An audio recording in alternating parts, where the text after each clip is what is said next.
Hello, I'm Severin Suzuki, speaking for ECHO, the Environmental Children's Organization. We're a group of 12 and 13-year-olds trying to make a difference. Vanessa Seti, Morgan Geisler, Michelle Quigg, and me. We've raised all the money to come here ourselves, to come 5,000 miles to tell you adults you must change your ways. Coming up here today, I have no hidden agenda. I am fighting for my future. Losing my future is not like losing an election or a few points on the stock market. I am here to speak for all generations to come. I am here to speak on behalf of the starving children around the world whose cries go unheard. I am here to speak for the countless animals dying across this planet because they have nowhere left to go.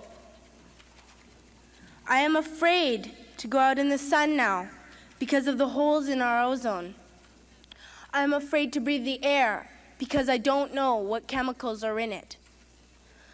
I used to go fishing in Vancouver, my home, with my dad, until just a few years ago we found the fish full of cancers.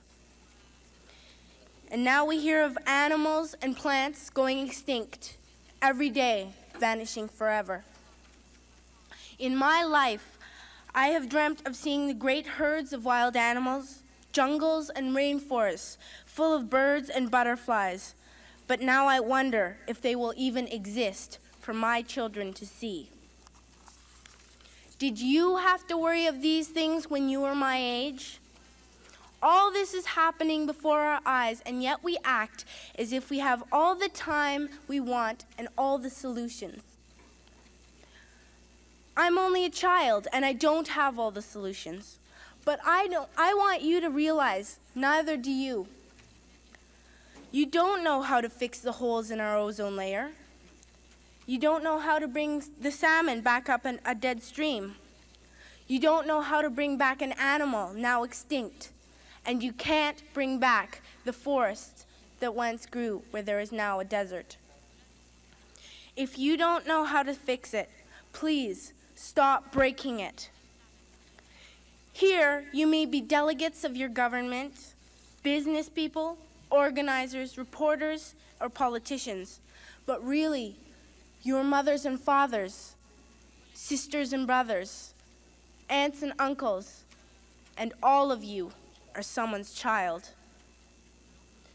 I'm only a child, yet I know we are all part of a family, 5 billion strong. In fact, 30 million species strong. And borders and governments will never change that. I'm only a child, yet I know we are all in this together and should act as one single world towards one single goal. In my anger, I am not blind, and in my fear, I am not afraid of telling the world how I feel. In my country, we make so much waste. We buy and throw away, buy and throw away, buy and throw away, and yet northern countries will not share with the needy. Even when we have more than enough, we are afraid to share. We are afraid to let go of some of our wealth. In Canada, we live the privileged life, with plenty of food, water, and shelter. We have watches, bicycles, computers, and television sets. The list could go on for 2 days. 2 days ago here in Brazil, we were shocked when we spent time with some children living on the streets. This is what one child told us. I wish I was rich.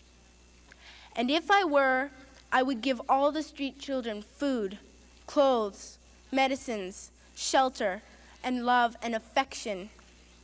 If a child on the streets who has nothing is willing to share, why are we who have everything still so greedy? I can't stop thinking that these are children my own age, that it makes a tremendous difference where you are born. That I could be one of those children living in the favelas of Rio. I could be a child starving in Somalia, or a victim of war in the Middle East, or a beggar in India. I am only a child, yet I know if all the money spent on war was spent on finding environmental answers, ending poverty, and finding treaties, what a wonderful place this earth would be. At school, even in kindergarten, you teach us how to behave in the world. You teach us not to fight with others, to work things out, to respect others, to clean up our mess, not to hurt other creatures, to share, not be greedy. Then why do you go out and do the things you tell us not to do? Do not forget why you are attending these conferences, who you're doing this for. We are your own children. You are deciding what kind of a world we are growing up in. Parents should be able to comfort their children by saying, everything's going to be all right. It's not the end of the world, and we're doing the best we can.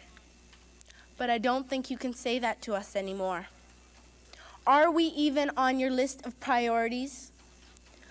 My dad always says, you are what you do, not what you say. Well, what you do makes me cry at night. You grown-ups say you love us, but I challenge you, please, make your actions reflect your words. Thank you.